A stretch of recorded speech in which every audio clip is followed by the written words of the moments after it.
As good as it gets. Just to get in the door at all, I had done Twister and Mad About You. This was nothing like this woman opposite Jack Nicholson, you know. And I had read the script a long time before, and it just popped out at me as something I loved, and I'd never seen anything like it. So I think because I had those big credits behind me, as opposed to being the scrappy one who the director fights for, I was the one the studio makes you see, which I have never been before or since.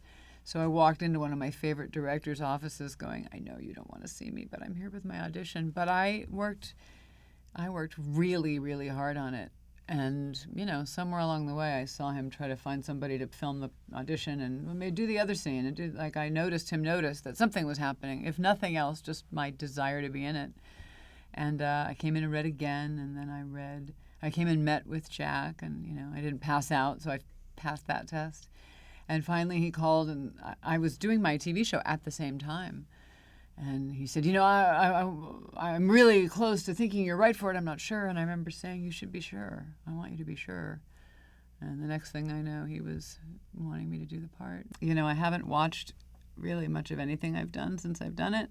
But I do know that for 7 years I knew enough to know it was a great job. I mean, every day I said to myself, this will not last forever. Enjoy this.